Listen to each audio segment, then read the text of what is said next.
நாம் யோவான் எழுதின சுவிசேஷம் 17வது அதிகாரம் 3வது வசனத்தை நாம் வாசிப்போம். நாம் எல்லாருக்கும் தெரிந்த ஒரு வார்த்தை தான் 3வது வசனம் வாசிப்போம். ஒன்றான மெய் தேவனாகிய உம்மையும் நீர் அனுப்பினவராகிய இயேசு கிறிஸ்துவையும் அறிவதே நித்திய ஜீவன். நித்திய ஜீவன் அப்படின்னா நித்திய வாழ்வு. ஒன்றான மெய் தேவனாகிய உம்மை அறிவதும் நீர் அனுப்பினவராகிய ஆண்டவராகிய இயேசு கிறிஸ்துவை அறிவதும் தான் நித்திய ஜீவன் என்று சொன்னார். இந்த நித்திய ஜீவன் எங்கே இருக்குது அப்படின்னா தேவனை அறிந்து கொள்வதில் தான் இருக்குது.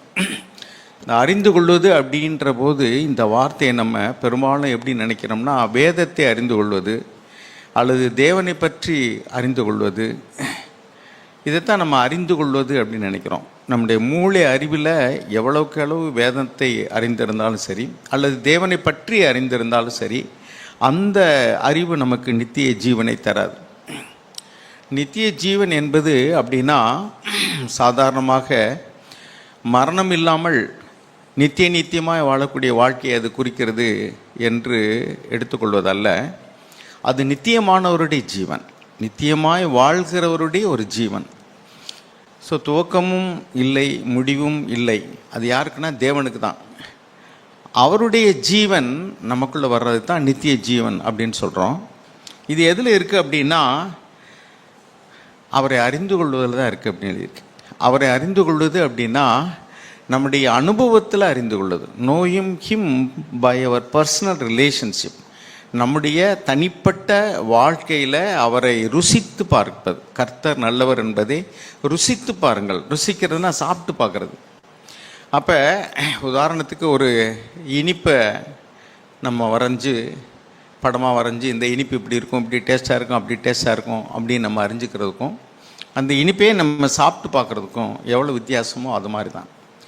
நம்ம வேதத்தை அறிந்து கொள்ளும்போது நம்ம தேவனை பற்றி தான் அறிந்து கொள்கிறோம். யோவான் எழுதின சுவிசேஷத்தில் 7வது அதிகாரத்தில் ஆண்டவர் சொன்னார், வேத வசனங்களை ஆராய்ந்த 5. யோவான் எழுதின சுவிசேஷம் 5வது அதிகாரம் 39-40 வசனத்தை வாசிங்க. வேத வாக்கியங்களை ஆராய்ந்து பாருங்கள், அவைகளால் உங்களுக்கு நித்திய ஜீவன் உண்டென்று எண்ணுகிறீர்களே. என்னை குறித்து சாட்சி கொடுக்கிறவைகளும் அவைகளே. அப்படி இருந்தும் உங்களுக்கு ஜீவன் உண்டாகும்படி என்னிடத்தில் வர உங்களுக்கு மனதில்லை. அதாவது இந்த வேதம் எல்லாம், வேத வசனங்கள் எல்லாம் தேவனை நமக்கு காட்டக்கூடிய ஒரு வழிகாட்டியை போல தான் இருக்குது. என்னை குறித்து அங்கே அப்படி தான் எழுதியிருக்கு. You search the scriptures because you think that in them you have eternal life. வேதத்தை அறிந்து கொள்வதில் தான் உங்களுக்கு நித்திய வாழ்வு, நித்திய ஜீவன் இருக்குன்னு நினைக்கிறீங்க. அதனால தான் நீங்கள் அதை ஆராய்ந்து பார்க்குறீங்க. ஆனால் அது என்னையை தான் உங்களுக்கு காட்டுது. நான் தான் நித்திய ஜீவனை. ஆனால் என்னிடத்தில் வர உங்களுக்கு மனதில்லை என்று சொன்னார். வெறுமனே வேதத்தை அறிந்தவருடைய வாழ்க்கை எப்படி இருக்கும் அப்படின்னு சொன்னால், நாம் ஒரு இடத்துல விதையெல்லாம் விதைச்சி போடுறோம். ஒரு விதைக்கிறவனை பற்றி ஓமையில் ஆண்டவர் சொன்னார். அந்த விதை ஆழமான வேர் இல்லைன்னு சொன்னால் அது வெயில் ஏறின பொழுது என்ன செய்யும் அப்படின்னா அதிஞ்சு போயிடும்.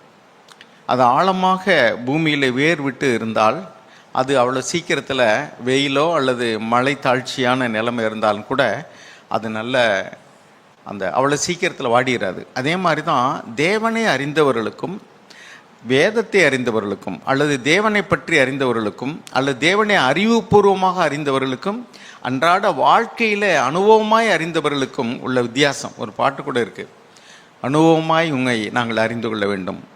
அனுபவமாய் அப்படின்னா என் வாழ்க்கையில் நான் ஒவ்வொரு சூழ்நிலையிலையும் தேவனை கிட்டி சேரும் பொழுது அவர் எவ்வளவு நல்லவராய், எவ்வளவு வல்லவராய், எவ்வளவு அன்புள்ளவராய், எவ்வளவு என்னுடைய காரியத்தில் அக்கறை உள்ளவராய், என்னை விசாரிக்கிறவராய், நான் கூப்பிடுகிற சத்தத்தை கேட்கிறவராய், அவர் என்னுடைய பிரச்சனைகளெல்லாம் பார்த்து எனக்கு உதவி செய்கிறவராய், எவ்வளவு அவரால் செய்ய முடியாத ஒரு காரியமே இல்லை, இப்படி தேவனை அறிந்து கொள்வது.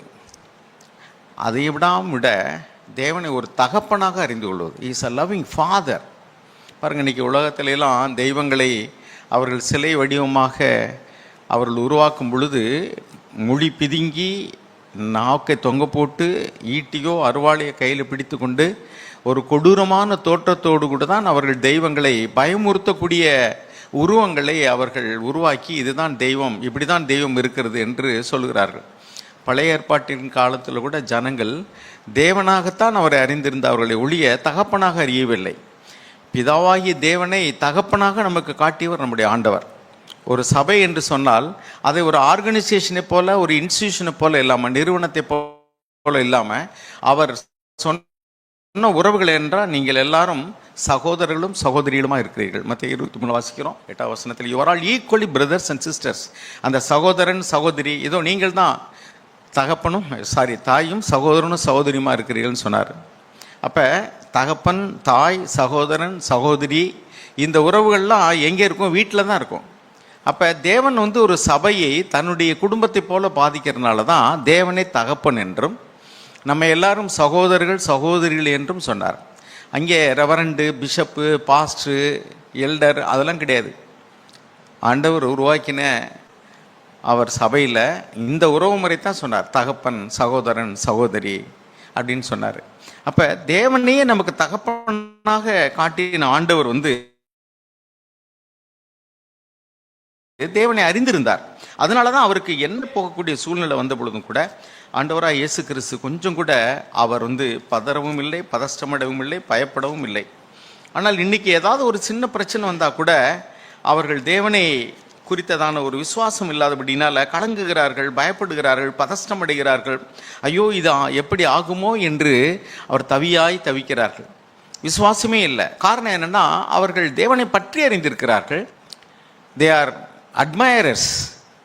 தேவனை குறித்து ஆண்டவர் இப்படி நன்மை செய்வார், அற்புதம் செய்வார் அப்படிலாம் அவரை குறித்து அட்மையர் பண்ணிக்கிறாங்க, மெச்சிக்கொள்கிறார்கள். ஆனால் அவரை அறியவில்லை. அவர் அறிந்திருந்தார்களானால் ஒரு காலம் அவர்கள் பயப்பட மாட்டார்கள், பதஷ்டம் அடைய மாட்டார்கள். பாருங்கள், இங்கே என்ன எழுதியிருக்கு பாருங்கள். மத்திய எழுதின சுவிசேஷத்தில் 6வது அதிகாரத்தில் இது சாதாரணமாக நம்ம அறிந்த வார்த்தை தான். 31 வாசிங்க. 31, 32, 34 வரைக்கும். வானத்திலிருந்து மத்தேயு 6, ஆகையால் எண்ணத்தை உண்போம், எண்ணத்தை குடிப்போம், எண்ணத்தை உடுப்போம் என்று கவலைப்படாதிருங்கள். இவைகளை எல்லாம் அஞ்ஞானிகள் நாடி தேடுகிறார்கள். இவைகள் எல்லாம் உங்களுக்கு வேண்டியவைகள் என்று உங்கள் பரமபிதா அறிந்திருக்கிறார். போதும், ஒரு நிமிஷம். இங்கே பாருங்க, உலகத்தில் உள்ளவர்கள் என்னத்தை சாப்பிடுவோம், ஐயோ விலைவாசி ஏற போதே, என்ன செய்ய போகிறோம், என்னத்தை சாப்பிட போகிறோம், எப்படி நாம் தொழில் பண்ண போகிறோம், எப்படி பிழைக்க போகிறோம், எப்படி பிள்ளைகளுக்கு ஒரு நல்ல எதிர்காலம் அமையும், இப்படிலாம் எதை குறித்தாவது ஒரு கவலை ஒரு மனுஷனுக்கு இருக்குன்னு சொன்னால் அவன் தேவனை தகப்பனாக அறியவில்லை. ஏன்னா தேவனை தகப்பனாக அறிந்திருக்கிற மனுஷன், சர்வ வல்லமையுள்ள தேவன் என் பக்கத்தில் இருக்கிறார், அவர் எனக்கு தகப்பன், அவர் என்னை நேசிக்கிறார், அதனால் அவர் என்னை கைவிடவே மாட்டார் அப்படிங்கிற எண்ணம் உள்ளவங்க எப்படி கவலைப்படுவாங்க? அதான் பாருங்க, அடுத்து எழுதிட்டு பாருங்க. For the gentiles eagerly seek all these things. இவைகளெல்லாம் அஞ்ஞானிகள் நாடி தேடுகிறார்கள். நம்ம என்னத்தை உண்போம், என்னத்தை குடிப்போம், என்னத்தை புசிப்போம், எப்படி பிஸ்னஸ் பண்ணுவோம், எப்படி வாழ போகிறோம், எப்படி பிள்ளைகளுக்கு கல்யாணம் ஆக போகுது, எப்படி பிள்ளைகளை படிக்க வைக்க போகிறோம், இதெல்லாம் யார் கவலைப்படுவாங்க அப்படின்னா அஞ்ஞானிகள். ஸோ நாம் விசுவாசிகள்னு சொல்லிட்டு சபையில் இருக்கக்கூடிய நாம் இப்படி பண்ணோம்னா நாமளும் இன்னும் தேவனை தகப்பனாக அறியவே இல்லை. இன்னைக்கு உலகத்தில் உள்ளவங்க நிறைய பேர் ஒரு சர்வாதிகாரி போல, ஒரு கொடுங்கோலனை போல, ஒரு பயமுறுத்துகிறவர்களை போல தேவனை அறிந்திருக்கிறார்கள் ஒழிய தேவனை ஒரு தகப்பனாக அறியவில்லை. தேவனை தகப்பனாக அறிந்தவருடைய வாழ்க்கையில் ஒரு இளைப்பாறுதல் இருக்கும், பயம் இருக்காது, கவலை இருக்காது. பயம் கவலையெல்லாம் தற்காலிகமாக வரும், நிரந்தரமாக வராது.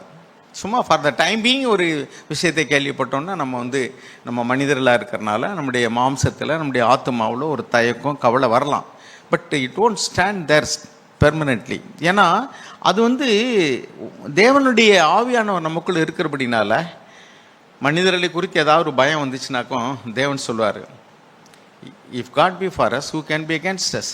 தேவன் நம் பட்சத்தில் இருந்தால் மனிதன் நமக்கு என்ன செய்ய முடியும்? தாவீது தேவனை அறிந்திருந்தான், அதனால கோலியாத்தை கண்டு கூட அவன் பயப்படவே இல்லை. கோலியாத்து ஒரு வாட்டசாட்டமான ஒரு அரக்கன், சுமார் 9 அடி உயரம். அவன் அணிந்திருந்திருக்கிறதான அந்த யுத்த கவசங்கள், உடை, அதெல்லாம் பார்த்தாலே அவன் ஒரு ஆஜானுபாகு போல நிற்பான். எல்லா போர்ச்சேவர்களும், எதிரி படையில் இருக்கக்கூடிய சவுலும் அவனோடு கூட இருந்ததான போர் படை தளபதிகள், வீரர்கள் எல்லாருமே அஞ்சி நடுங்குகிறார்கள், பயப்படுகிறார்கள். ஆனால் ஒரு சாதாரணமாக ஆடு மேய்த்து கொண்டிருந்ததான ஒரு இளைஞன், அவன் கையில் வச்சிருக்கிற சும்மா ஒரு காட்டா பெல்ட்டு, ஒரு கல், இதை வச்சு பறவைகளை அடிக்கலாம் அல்லது மிருகங்களை அடிக்கலாம்.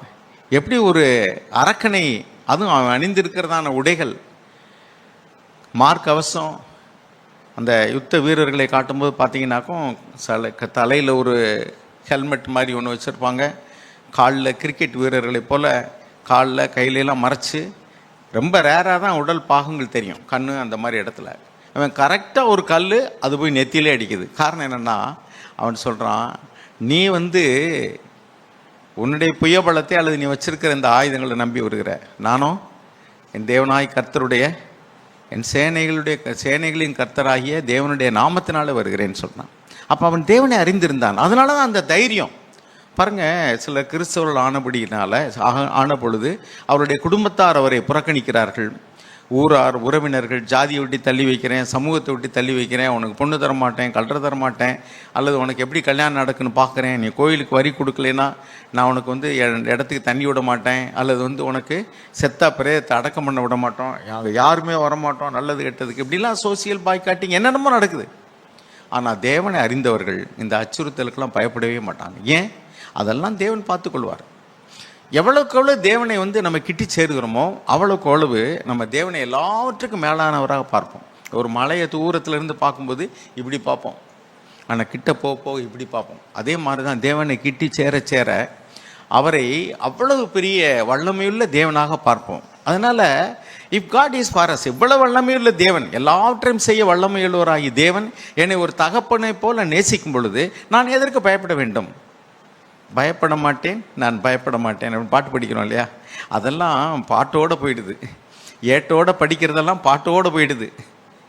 ஆனால் வாழ்க்கையில் நாம் பிரச்சனைகளை சந்திக்கும் போது நிறைய பேர் they prove that they don't have faith in God, அல்லது ஒரு அற்ப விசுவாசம், சும்மா லேசான விசுவாசம் தான். தேவனை அறிந்தவர்கள் எப்படி இருப்பாங்கன்னு பாருங்கள். இங்கே எழுதியிருக்கு, அதாவது அவர்கள் ஒன்றுக்கும் கவலைப்பட மாட்டார்கள், நாளைய தினத்தை குறித்து கவலைப்பட மாட்டார்கள். தானியேலுடைய புஸ்தகத்தில் 11வது அதிகாரம் 32வது வசனம், இனி நாம் சந்திக்க போகிறதான, அதாவது வரக்கூடிய நாட்கள் எவ்வளோக்கு அளவு உலகத்தின் முடிவுக்கு நாம் நெருங்கி வர்றோமோ அவ்வளோக்கு அளவு இந்த living as a Christian is going to be very difficult. அது 2 தீமோத்தேயு 3ஆம் அதிகாரத்தில் நம்ம வாசிக்கிறோம். இங்கே தானியேலுடைய புஸ்தகத்தில் 11வது அதிகாரம் 32வது வசனத்தினுடைய பின்பகுதியை வாசிங்க. தானியேல் 11:32. தங்கள் தேவனை அறிந்திருக்கிற ஜனங்கள் திடங்கொண்டு அதற்கு ஏற்றபடி செய்வார்கள். தேவனை ஒரு அறிந்திருக்கிறேன்னு சொன்னா, பிசாசானவன் ஒரு ஸ்மூத் வேர்ட்ஸ், அதாவது இச்சக பேச்சுகளினால கள்ள மார்க்கத்தார் ஆக்கும்படிக்கு சாத்தான் மனிதர்கள் மூலமாக நம்ம நெருங்கி வருவான். பலவிதமான தவறான உபதேசங்களை நம்ப வைப்பான். பாடுகள், பிரச்சனைகள் வரும். இந்த உலகத்தில் ஆண்டவராக இயேசு கிறிஸ்துவை விசுவாசித்து நம்ம நேர்மையாக வாழும் பொழுது, உலகத்துக்கு ஒத்த வேஷம் தெரியாமல் சமரசம் செய்து கொள்ளாமல் தேவனுடைய சத்தியத்துக்காக நிற்கும் பொழுது நாம் அநேக பிரச்சனைகளை நாம் சந்திக்க வேண்டியிருக்கோம். அப்பொழுது இங்கே என்ன சொல்லுதுனாக்கும், the people who know their God will display strength and take action. இன்னொரு மொழிபெயர்ப்பில் நம்ம வாசிங்க, லிவிங் பைபிள் அல்லது NLT ஏதாவது இருந்தால் போடுங்க. லிவிங் பைபிள் அல்லது NLT, அதில் என்ன எழுதி பாருங்க. இது என்னது? NLT லிவிங் பைபிள் இருக்கா? the people who know their God will but the people who know their God shall be strong and do great things. அது ஒவ்வொரு மொழிபெயர்ப்புலையும் வித்தியாசமான வார்த்தைகள் உபயோகப்படுத்தியிருப்பாங்க. அதில் என்னென்னா, தேவனை அறிந்தவர்கள் திடன் கொண்டு தைரியமாக இருப்பாங்க. they will grow from strength to strength. நீங்கள் ஒவ்வொரு பிரச்சனைகளையும் சந்திக்கும் போதும் உங்களுடைய விசுவாசம் பெருகி கொண்டே போகும். நீங்கள் இன்னும் கொஞ்சம் பலனடைந்து, பைபிள் எழுதியிருக்கு, அவர்கள் பலனடைந்து சாட்சிகளாக இருப்பார்கள். பரிசுத்த ஆவியானவர் வரும்பொழுது தேவனை நாம் அதிகமாக அறிய நாம் ஒவ்வொரு சூழ்நிலையிலையும் தேவன் நம்மை எவ்வளவாய் நேசிக்கிறார், தேவன் எவ்வளவாய் நம்மை கைவிடாது காப்பாற்றுகிறார், அவர் எவ்வளவாய் நம்முடைய கூக்குரலை கேட்கிறவர், நம்முடைய துன்பங்களிலிருந்து விடுதலை ஆக்குகிறவர். விசுவாசிக்கிறவர்களுக்கு வரக்கூடிய பிரச்சனைகள் அநேகமாக இருக்கும். ஆனால் தேவன் அவர் எல்லாவற்றிலிருந்து அவர்களை விடுதலை ஆக்குகிறார். சங்கீதம் 34:7-8 வாசிக்கிறோம். Taste and see that the Lord is good. கர்த்தர் நல்லவர் என்பதை ருசித்து பாருங்கள். அவர் தம்மை நோக்கி கூப்பிடுகிற யாவருக்கும் அவர் நல்லவரா இருக்கிறார், நன்மை செய்கிறவரா இருக்கிறார், பாதுகாக்கிறவரா இருக்கிறார். ஆனபடினால நான் பயப்பட வேண்டியதில்லை. அருமையானவர்களே, இந்த அறிவு நமக்கு வேணும். தேவனை அனுபவபூர்வமாக அறிந்து கொள்ளக்கூடியதான ஒவ்வொரு சூழ்நிலையிலையும் அவரையே அண்டிக் கொள்ளக்கூடிய. பாருங்க, இன்னைக்கு நிறைய ஜனங்கள் they know the people who know God. அதாவது ஜனங்கள், தேவனை அறிந்த ஜனங்களை, தலைவர்களை அறிந்திருக்கிறார்கள்.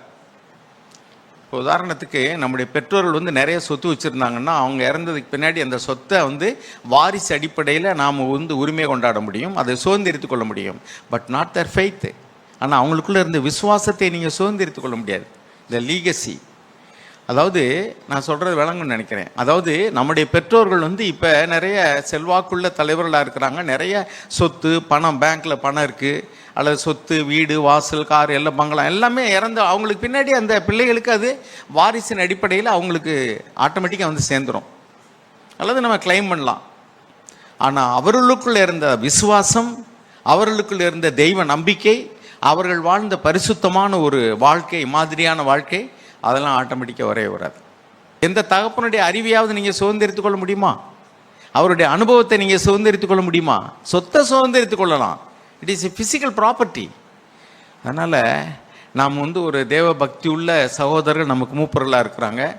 அவர்களுடைய அனுபவம், அவர்களுடைய ஆவிக்குரிய வாழ்க்கையின் முதிர்ச்சி, அவர்கள் கடந்து வந்த பாதையில் அவங்க கற்றுக்கொள்ளக்கூடிய தேவன் பேரில் உள்ள விசுவாசம், இதையெல்லாம் நாம் பார்க்கத்தான் முடியும். சுதந்திரிக்கணும்னா அதை அனுபவமாக்கணும்.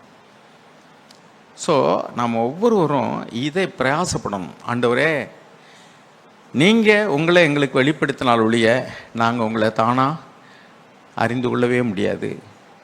அப்போ நம்ம தேடணும். தேடினா தான் கண்டறிய முடியும். ஒரு சிலருக்கு தான் தேவன் தேடாதவர்களாலே கண்டறியப்பட்டேன்னு எழுதியிருக்கிறார். ஏசாயா 65:1 நம்ம என்ன வாசிக்கிறோம்? என்னை தேடாதவர்களாலேயே நான் கண்டறியப்படும்படி செய்தேன்னு வாசிக்கிறோம். எல்லாருக்கும் அப்படி இல்லை. தேடுங்கள் அப்பொழுது கண்டடைவீர்கள் தான் எழுதியிருக்கு. 65வது வசனம் வாசிங்க. 65வது அதிகாரம், ஏசாயா 1. என்னை குறித்து விசாரித்து கேளாதிருந்தவர்களாலே தேடப்பட்டேன், என்னை தேடாதிருந்தவர்களாலே கண்டறியப்பட்டேன். என்னுடைய நாமம் விளங்காதிருந்த ஜாதியை நோக்கி இதோ இங்கே இருக்கிறேன் என்றேன். சாதாரணமாக எல்லாருக்கும் சொல்லப்பட்ட வார்த்தை என்னன்னா, தேடுங்கள் கண்டடைவீர்கள், தட்டுங்கள் திறக்கப்படும், கேளுங்கள் கொடுக்கப்படும். அப்போ நம்ம ஒவ்வொருவரும் தனிப்பட்ட வாழ்க்கை, இனி வரக்கூடிய காலங்கள் கொடிதாக இருக்கும்போது யார் யாரெல்லாம் தேவனை அறிந்திருக்கிறார்களோ, அவர்களோடு கூட உறவாடக்கூடிய அனுபவம் உள்ளவங்களாக இருக்கிறாங்களோ, எந்த பிரச்சனையினாலும் பிரதர் ஜெபம் பண்ணிக்கிறங்க, சிஸ்டர் ஜெபம் பண்ணிக்கிறங்க அப்படின்னு இல்லை. ஆண்டவரே, என் ஜெபத்தை நீர் கேட்பீர். ஆகாருடைய கண்ணீரை கண்ட தேவன். ஒரு பாட்டு படிக்கிறோம், ஆகாரின் கண்ணீரை காண்கின்ற தேவன். அவர் காண்கின்ற தேவன். ஆகார் பெயர் வைக்கிறார், அவர் காண்கிற தேவன். அவர் காண்கிற தேவன். பேதுரு சொல்றாரு, is a God who cares for you. அவர் உங்களை விசாரிக்கிற தேவன். அப்போ ஒவ்வொருவருடைய வாழ்க்கையிலையும் தேவன் எப்படிப்பட்டவருங்க அதை அறியணும். Is a God who can do anything and everything. எல்லாவற்றையும் செய்ய வல்லவர். நீர் எல்லாவற்றையும் செய்ய வல்லவர். தீர்க்கதரிசிகிட்ட போய் கேட்கிறார். எசேக்கியேல் 37 வாசிக்கிறோம். வெறும் எலும்பு கூடு குமிஞ்சு போய் கிடக்கு. அவர் கேட்குறாரு, மனுபுத்திரனே, இதெல்லாம் உயிர் பெற்று எழும்ப முடியுமா? தேவரீர் அறிவீர். நம்மளா இருந்தால் அது எப்படி முடியும்? தேவனை அறியாதவங்க என்ன சொல்லுவான்? அதெல்லாம் எப்படி முடியும்? எசேக்கியேல் 37:1 வாசிங்க.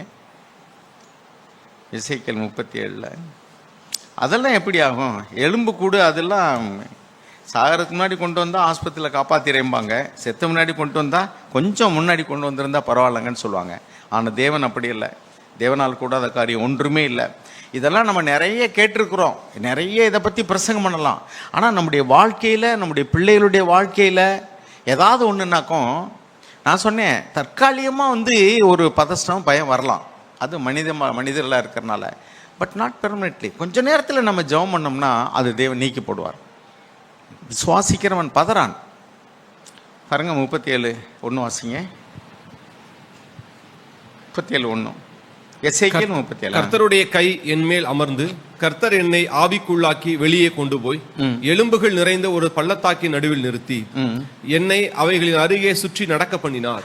இதோ பள்ளத்தாக்கின் வெட்ட வெளியிலே அந்த எலும்புகள் மகா திரளாய் கிடந்தது, அவைகள் மிகவும் உலர்ந்ததுமாய் இருந்தது. மகா திரளாய் கிடந்தது, உலர்ந்ததா இருக்கு. அந்த எலும்பு கூட காஞ்சு போன எலும்பு. அது எத்தனை வருஷத்துக்கு முன்னாடி செத்து எலும்பு கூடானதோ. ஏன்னா ஒரு சரீரம் செத்து எலும்பு கூடாகணும்னாலே அது நாளாகும்.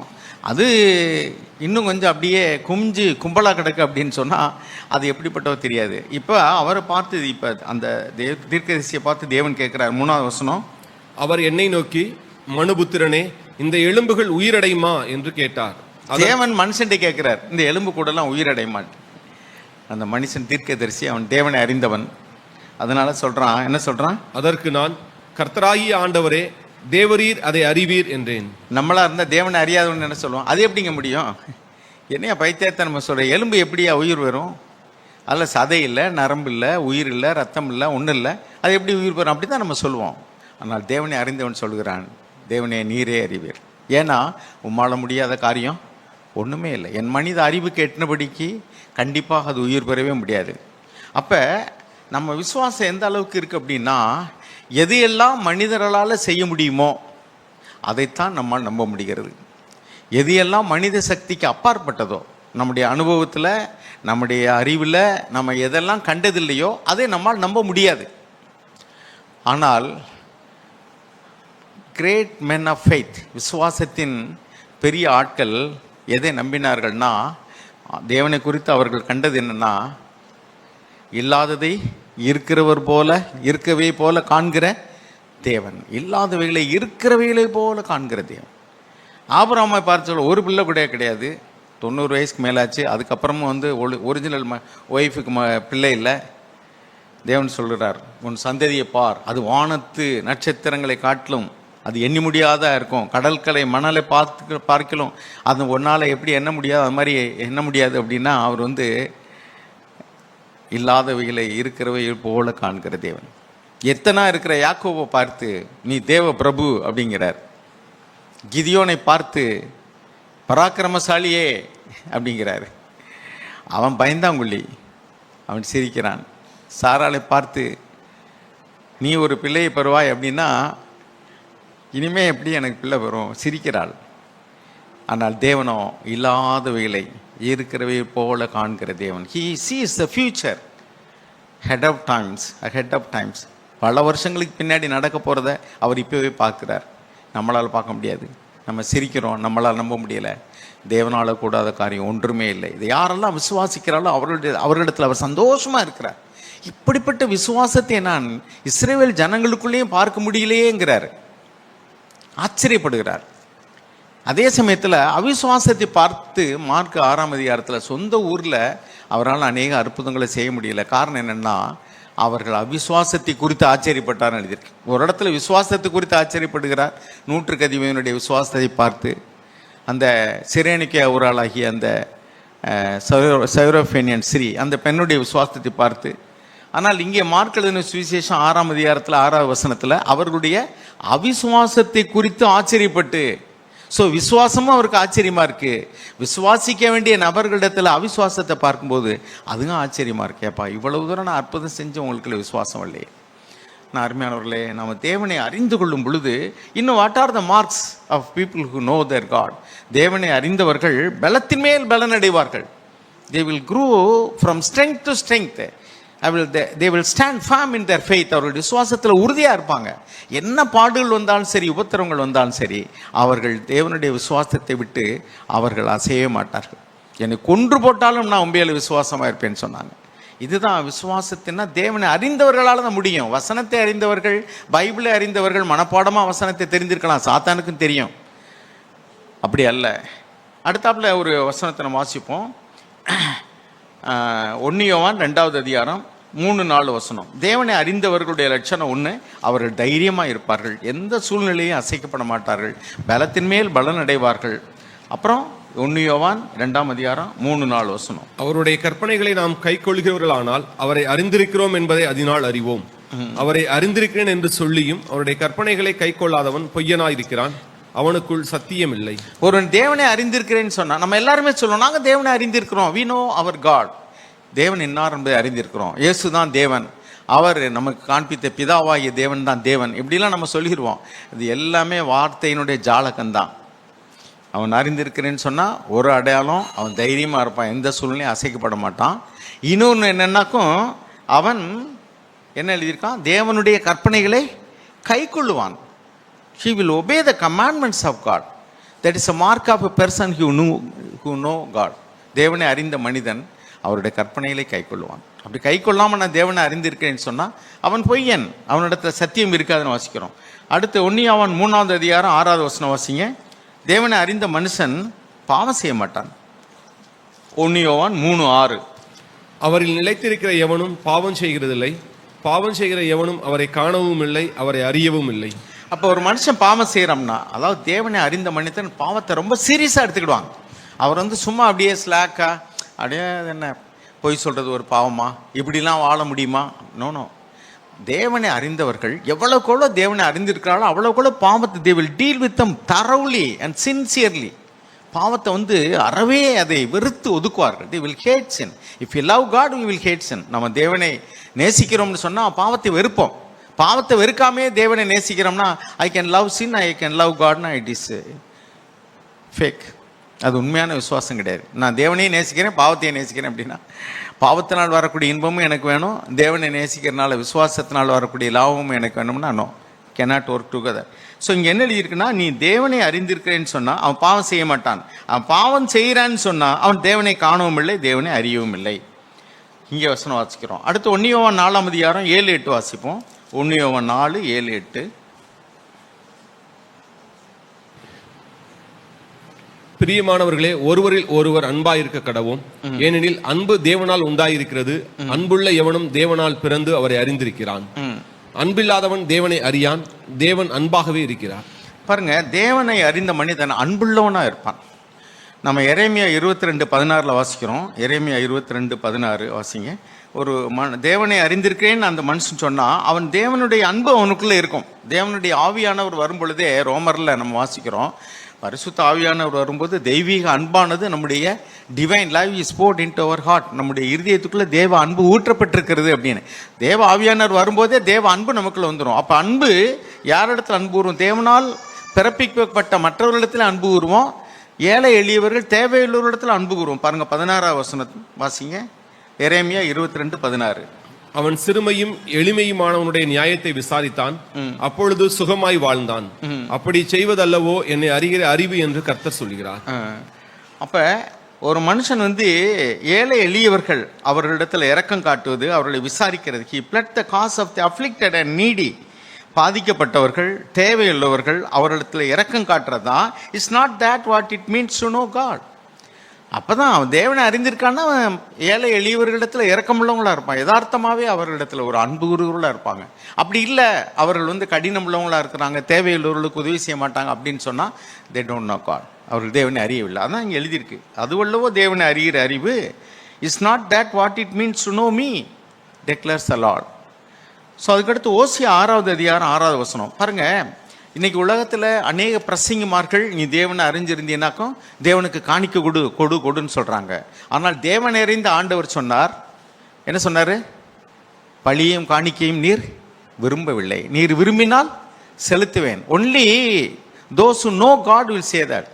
தேவனை அறிந்தவர்கள் ஒரு காலம் எனக்கு பணம் கொடுங்கன்னு சொல்லவே மாட்டாங்க. எந்த ஒரு பிரசங்கி யாராவது பணம் கொடுங்க எனக்கு காணிக்க கொடுங்கன்னு சொன்னால் he does not know God. ஏன்னா தேவனுக்கும் உலக பொருளுக்கும் ஊழியம் செய்ய ஒருவனாலும் கூடாது. பிரதர் சாக் சொல்லுவாங்க, இந்த டீச்சிங்ஸ் ஆஃப் த அப்போஸ்டல்ஸ் அப்படின்னு சொல்லிட்டு நீங்கள் கூகுளில் போட்டு பார்த்தீங்கன்னா தெரியும். 12 அப்போஸ்தலருடைய பிரசங்கம் அப்படின்னு சொல்லிட்டு உபதேசம் அப்படின்னு சொல்லிட்டு பார்க்கலாம். ஒரு சின்ன புக்கு, அது புக்காக கிடைக்காட்டா அதில் பாருங்கண்ணா. அதில் போட்டோம்னா அதில் அப்படியே சுருக்கமாக ரத்தின சுருக்கமாக அவருடைய உபதேசங்கள் இருக்கும். அதில் எழுதியிருக்கோம், எந்த ஒரு மனிதனாவது உங்கள்கிட்ட பணம் கொடுன்னு கேட்டால் அவன் தேவனால் அனுப்பப்பட்ட மனுஷன் அல்ல. அப்படி பார்த்தா இன்றைக்கி நிறைய பேர் கொடுன்னு தான் சொல்கிறாங்க. ஆனால் தேவனை அறிந்த ஆண்டவர் சொன்னார், என்ன சொன்னார்? பழியும் காணிக்கை நீர் விரும்பவில்லை. இங்கே என்ன எழுதியிருக்கு பாருங்க, ஓசியா 6:6. ஓசியா 6:6. பலியை அல்ல இரக்கத்தையும் தகன பலிகளை பார்க்கலும் தேவனை அறிகிற அறிவையும் விரும்புகிறேன். பலியை அல்ல இரக்கத்தையும் தகன பலியை காட்டிலும் தேவனை அறிகிற அறிவையும் நான் விரும்புகிறேன். பலியை, தகன பலி, அப்புறம் சர்வாங்க தகன பலி, அப்புறம் பாவ நிவாரண பலி, குற்ற நிவாரணம், இதெல்லாம் இல்லை. பலி எனக்கு வேண்டாம்ப்பா. முதல்ல நீ உன்னுடைய இருதயத்தை நீ தேவனுக்கு கொடு. தேவனை அறிந்துகொள், என்னை அறிந்துகொள். நோமி, நான் உன்கிட்ட கேட்குறதெல்லாம் என்னை அறிந்துகொள், நான் எப்படி இருக்கேன்னு பாரு. அவர் மனதுருக்கமுள்ள தேவன், அவர் இரக்கமுள்ள தேவன், அவர் அன்புள்ள தேவன், அவர் கரிசனையுள்ள தேவன், அவர் விசாரிக்கிற தேவன், அவர் காண்கிற தேவன், அவர் கேட்கிற தேவன், அவர் கூப்பிடுகிறதுக்கு பதில் தருகிற தேவன், அவர் திக்கற்றவர்களின் தேவன். இப்படி தான் நம்ம வேதத்தில் வாசிக்கிறோம். அவர் சர்வ வல்லமை உள்ள தேவன், அவரால் செய்ய முடியாத அதிசயமான காரியம் ஒன்றுமே இல்லை. அவர் பாவிகளை நேசிக்கிற தேவன். ஆக இப்படி அந்த தேவனை நம்ம நிறைய கேட்டால் பிள்ளைகள்லாம் பைபிள் குயிஸ் வச்சு அழகாக டக் டக்குன்னு பதில் சொல்லிடுவாங்க. நாமளும் பதில் சொல்லிடுவோம். நம்ம சர்ச்சில் உள்ளவங்களுக்கு உபதேசத்துக்கு குறைவே இல்லை. ஆனால் when we pass through the valley of death, அந்த மரண இருளின் பள்ளத்தாக்கில் நடந்து செல்லும்போது எத்தனை பேர் தேவனை அறிந்தவர்கள் தான் அவங்க தைரியமாக இருப்பாங்க. நான் சங்கீதம் 23 சொல்லுங்கன்னா நம்ம எல்லாருமே சொல்லிடுவோம். சங்கீதம் 23 சொல்லுங்க. கர்த்தரை நியமிப்பராக இருக்கிறார், நான் தாழ்ச்சி அடையேன். சொல்லுங்க பார்ப்போம். 4வது வசனம் என்ன சொல்லுது? 4வது வசனம் போடுங்க. சங்கீதம் 23:4 என்ன சொல்லுது? நான் மரண இருளின் பள்ளத்தாக்கில் நடந்தாலும் பொல்லாப்புக்கு பயப்படேன். ஏன்? அடுத்த வசனம் என்ன சொல்லுது? தேவரீர் என்னோட கூட இருக்கிறீர், உமது கோலும் உமது தடியும் என்னை தேற்றும். இந்த சங்கீதம் எல்லாருக்குமே கிட்டத்தட்ட தெரியும், நிறைய பேருக்கு தெரியும். ஆனால் எத்தனை பேர் மரண இருளின் பள்ளத்தாக்கு, when I walk through the dark valley of death, மரண இருள், கடுமையான வழி தெரியல எங்கே போகிறதுன்னு, அந்த நேரத்திலும் கூட தேவன் என்னை கைவிட மாட்டார், என்னை வழி நடத்துவார் அப்படிங்கிற விசுவாசம் நமக்குள்ள இருக்கா? அப்பன்னா தான் அதை அனுபவபூர்வமாக உணர்ந்திருந்தோம்னா கண்டிப்பாக தேவனே நீங்கள் என்னை கைவிட மாட்டீங்க. இதுதான் தேவனை அறிந்து கொள்வது, அனுபவபூர்வமாக. அப்படின்னா நம்ம அந்த ஒவ்வொரு சூழ்நிலையும் நம்ம மனிதர்களை பார்க்காம, தலைவர்களை பார்க்காம, அல்லது மாம்சபானதை புயபலமாக்கி கொள்ளாம கர்த்தர் பேரில் நம்பிக்கையா இருந்தா, ஆண்டவரே நீங்கள் என்ன நடத்துவீங்க, you will not let me go down, நான் கீழே விழ நீ விட மாட்டீங்க. பாவத்தில் சோதனையில் நம்ம போகும்போது கூட தேவனே நான் எப்படி இந்த பாவத்தை ஜெயிக்க போகிறேன், என்னால் முடியாது, ஆனால் உம்மால கூடும். ஸோ இந்த விசுவாசம் தான் நமக்குள்ளே வளரணும். அருமையாளர், இன்னைக்கு விசுவாசம் இல்லாத விசுவாசிகள் தான் சபைக்கு பிரச்சனை. தேவனை அறிந்திருக்கிறேன் என்று சொல்லுகிறார்கள். தீத்து 1:16 வாசிக்கிறோம். They profess to know God, but by the deeds they reject him, refuse him. வாசிங்க தீத்து 1:16. Church person claim they know God, but from seeing the way they act, one knows they don't. They are rotten and disobedient, worthless so far as doing anything good is concerned. அவர்கள் தேவனை அறிந்திருக்கிறோம் என்று அறிக்கை பண்ணுகிறார்கள், கிரியைகளினாலும் அவரை மறுதலிக்கிறார்கள். அவர்கள் அருவருக்கப்படத்தக்கவர்களும் கீழ்ப்படியாதவர்களும் எந்த நற்கிரியும் செய்ய ஆகாதவர்களுமாக இருக்கிறார்கள். அருமையானவர்களே, நம்முடைய வாழ்க்கையில் நீங்கள் வரக்கூடிய நாட்களில் தேவனோடு கூட எனக்கும் தேவனுக்கும் இடையில் வேற யாரும் வரக்கூடாது, எந்த மூப்பரும் வரக்கூடாது, எந்த பிரசங்கமாரும் வரக்கூடாது. வேத வசனங்கள் நமக்கு வழிகாட்டிகளாக இருக்கிறது ஒழிய இட் கேனாட் ரீப்ளேஸ். அதாவது no book can replace a டீச்சர்பாங்க, no teacher can replace a book. அதுவும் உண்மைதான். நமக்கு வேதமும் வேண்டும், வேதத்தை கொடுத்த தேவனும் வேண்டும். அது ரெண்டில் எது வேணும்னு கேட்டால் தேவன் தான் வேண்டும். ஏன்னா வேதத்தையே கொடுக்குறவர் அவர் தான். எனவே அனுபவபூர்வமாக ஒவ்வொருவரும் தனித்தனியே தேவனை அறிய வேண்டும், அவரோடு உறவாட வேண்டும். எ ரிலேஷன்ஷிப் நாலேஜ், அவரோடு கூட தொடர்பில் இருக்கக்கூடிய அறிவு, அதுதான் வேணும். அவரை அறிகிற அறிவுனாக்கும் அவரை பற்றிய அறிவு தான் இருக்குது நிறைய பேருக்கு.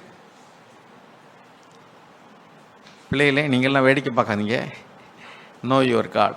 உங்கள் வாழ்க்கையில் ஒவ்வொருவரும் சின்ன சின்ன பிரச்சனையாக இருந்தால் கூட, ஆண்டவரே தேவனே நீங்கள் என்னை பார்க்குறீங்க, நீங்கள் எனக்கு உதவி செய்வீங்க, நீங்கள் என்னை கைவிட மாட்டீங்க. இப்படி அனுபவபூர்வமாக அறிந்து கொள்ளுகிறவர்கள் ஒரு காலம் அசைக்கப்படவே மாட்டாங்க. They will grow from strength to strength. அதுதான் தானியேல்ல நம்ம வாசிக்கிறோம். They will grow from strength to strength. அவர்கள் சாட்சியலாக இருப்பார்கள். இன்னும் அதுக்கு அடுத்து வாசிக்கிறோம், அதுக்கு அடுத்த வசனத்தை வாசிங்க. தானியேல் 11:32 அடுத்து அவர்கள் இன்னும் போய் அநேகம் பேருக்கு அவர்கள் சுடர்களைப் போல போய் ஆண்டவரை குறித்து அறிவிப்பார்கள், ஊழியம் செய்வார்கள். பாருங்க 33 முதல்ல என்ன எழுதியிருக்கு அப்படின்னா, ஜனங்களில் அறிவாளிகள் அநேகருக்கு அறிவை உணர்த்துவார்கள். அடுத்த வசனம் 34.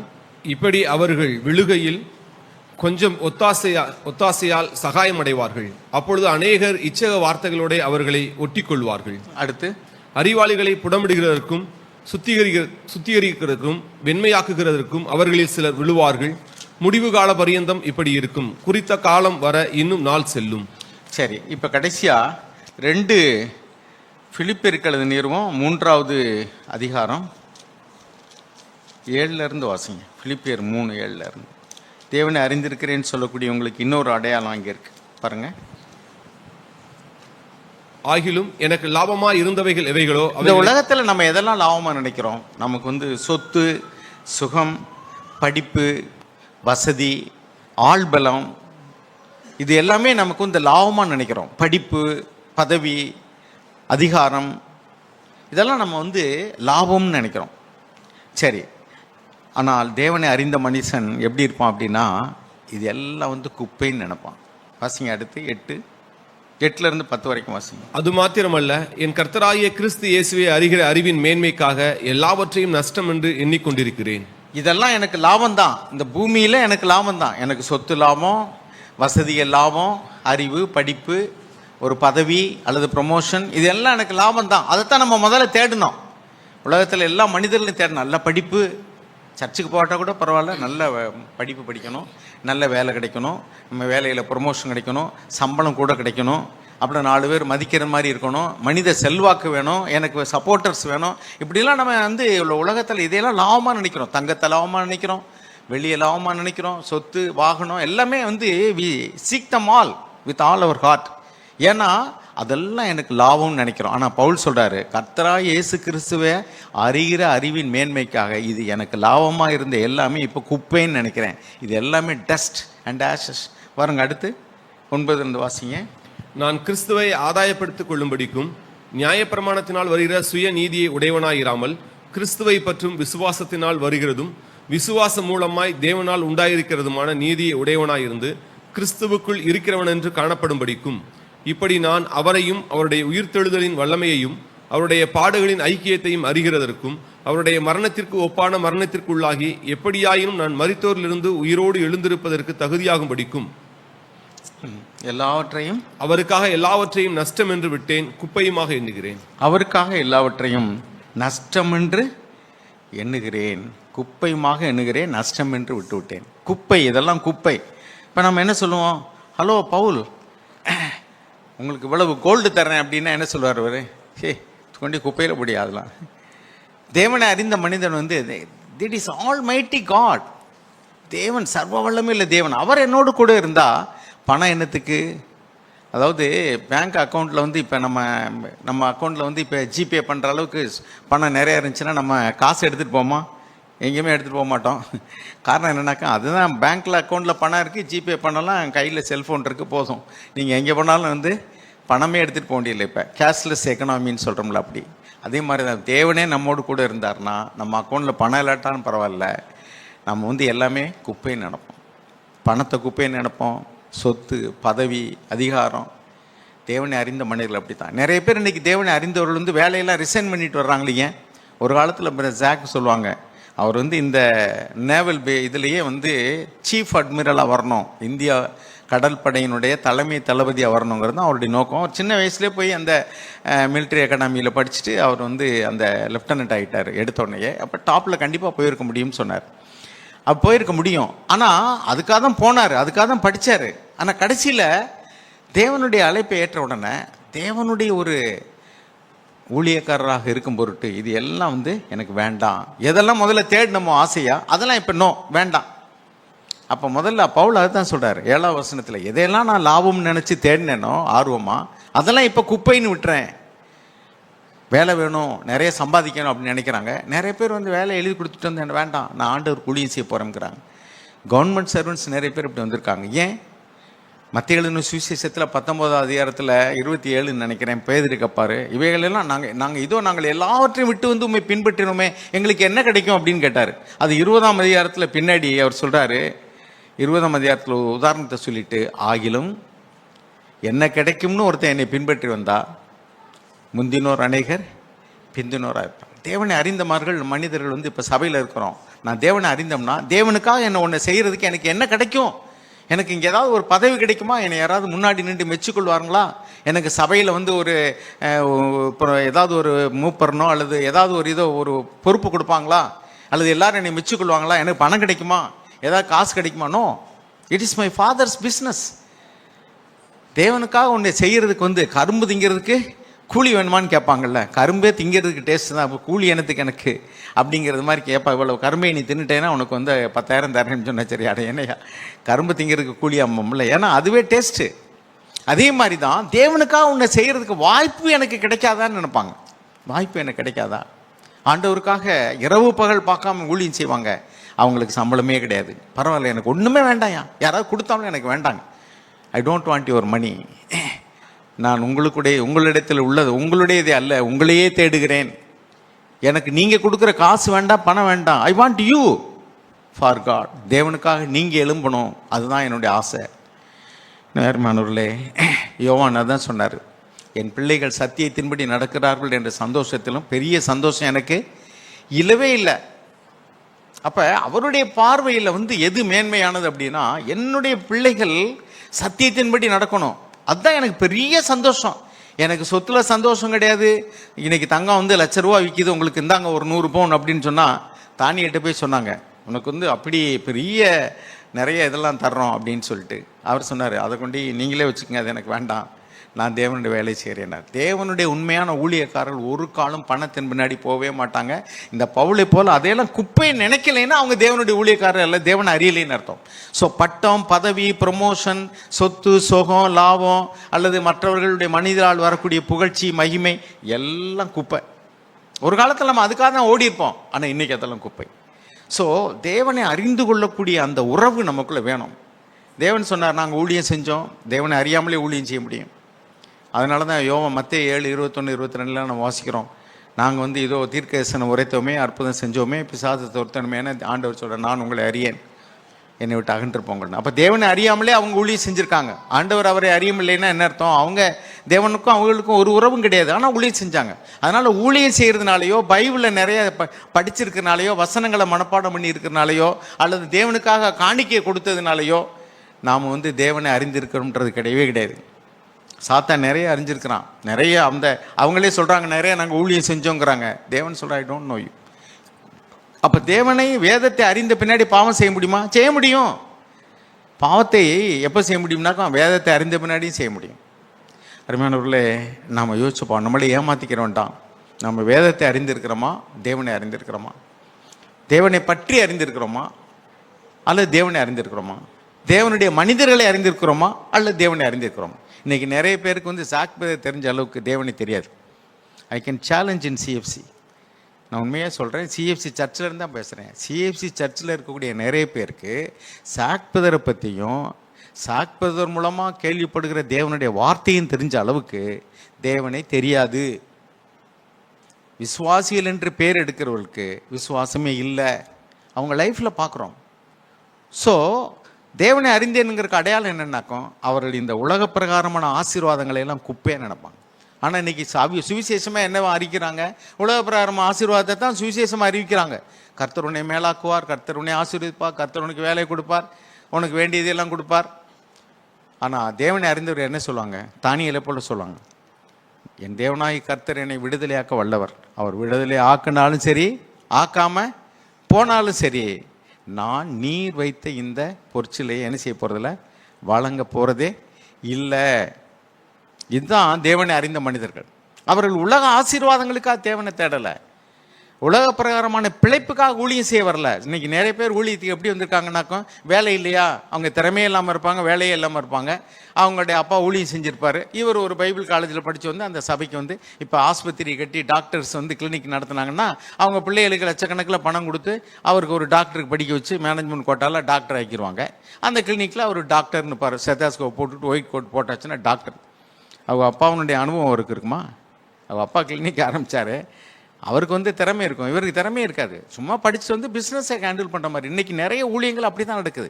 அப்பாவுடைய பிஸ்னஸை மகன் செய்கிறது ஒரு பிஸ்னஸ் மாதிரி ஆயிடுச்சு. இன்றைக்கி தேவனை அறிந்தவர்கள் ஒரு காலம் வந்து பட்டம், பதவி, பணம், வசதி, சொத்து, சுகம் இதுக்கு பின்னாடி போகவே மாட்டாங்க. இதெல்லாம் எனக்கு குப்பை. மனிதர்கள் என்னை மெச்சிக்கொள்ளணும், எந்த மனிதன் என்னை மெச்சிக்கொள்ள வேண்டாம், மூப்பொருளும் மெச்சிக்கொள்ள வேண்டாம், எனக்கு சபையில் ஒரு பொறுப்பு வேண்டாம், எனக்கு பதவி வேண்டாம், ஒன்றுமே வேண்டாம். எனக்கு எங்கே சந்தர்ப்பம் கிடைக்குதோ ஆண்டவரை நான் பற்றி சொல்லுவேன், ஆண்டவருடைய ஊழியத்தை செய்வேன். தேவன் மாத்திரம் என்னை பார்த்தா போதும், தேவனால் வரக்கூடிய மகிமை மாத்திரம் எனக்கு போதும். அருமையானவர்களே, நான் என்னுடைய இருதயத்தின் வேண்டுதல் எல்லாம் தயவுசெய்து ஒவ்வொருவரும் தேவனோடு கூட உறவாடுங்க. No God personally. எனக்கும் தேவனுக்கும் இடையில யாருமே வரக்கூடாது. கணவன், மனைவி, புருஷன், பிள்ளைகள், சொத்து, சோகம், சரீர சபையில் உள்ள மூப்பர்கள் யாருமே வேண்டாம். ஒரு இடத்துல இப்படி தான் ஒரு பிரதர் சொன்னார், ஏதாவது ஒரு பிரச்சனை அல்லது அங்கீகாரம் கிடைக்கலைன்னா அவங்க தேவனை விட்டு போயிடுறாங்க, சபையை விட்டு போயிடுறாங்கன்னு. சபையை விட்டு வேணால் போகலாம், அல்லது வேறு பதவி விட்டு போகலாம். ஆனால் தேவனை விட்டு போனாங்கன்னா அவன் தேவனை அறியலைன்னு அர்த்தம். சபையை விட்டு போகலாம், ஏன்னா இந்த சபை தான் தேவனுடைய சபைன்னு அர்த்தம் கிடையாது. எத்தனையோ சபைகள் இருக்குது. இது ஒரு ஸ்கூல் மாதிரிக்க, தேவனை அறிந்து கொள்றதுக்கு நமக்கு ஒரு நல்ல ஒரு பள்ளிக்கூடம் மாதிரிக்க. நல்ல பள்ளிக்கூடத்தில் இருக்கிற பிள்ளைகளுக்கு படிக்கிறதுக்கு நல்ல வாய்ப்பு கிடைக்கிது, டியூஷன் கிடைக்கிது, நல்ல கோச்சிங் கிடைக்கிது, டீச்சிங் கிடைக்கிது. ஓகே, ஒரு டிசிப்ளின் இருக்குது. அது மாதிரி ஒரு நல்ல சர்ச். ஆனால் இந்த சர்ச் இல்லாமல் வேறு சர்ச்சில் உள்ளவங்களுக்கு ஆண்டவரே சொன்னார், இந்த தொழுவத்தை சேராத ஆடுகள் எனக்கு உண்டுன்னு சொன்னார். So anyone anywhere if they trust in God. ஏன்னா ஆண்டவரால் தான் ரட்சிப்பை ஒழிய சபையினால் அல்ல, உபதேசத்தினால அல்ல. நாம் இன்னைக்கு அநேக நேரங்களில் தேவனை அறியாதனால, உபதேசத்தை மாத்திரம் அறிந்திருக்கனால, we know the doctrine but not the Lord. We know the people who know God. தேவனை அறிந்த மனிதர்களை பார்த்துருக்குறோம், ஆனால் தேவனை அறியவில்லை. பர்சனலாக ஒவ்வொருவரும் தேவனோடு கூட உறவாடவில்லை என்றால் வரக்கூடிய நாட்களில் நம்ம சந்திக்கக்கூடிய பிரச்சனை இல்லை. நம்ம சோர்ந்து போவோம், தேவனை விட்டு பின்மாறி போயிடுவோம், அல்ல தவறான உபதேசக்காரர்களால் தவறால் வழி நடத்தப்படுவோம். Be careful. Know God personally. ஒவ்வொருவரும் தனித்தனியே தேவனோடு கூட உறவாட வேண்டும். May God open our eyes. தேவன் நம் கண்களை திறந்தல்வாரா.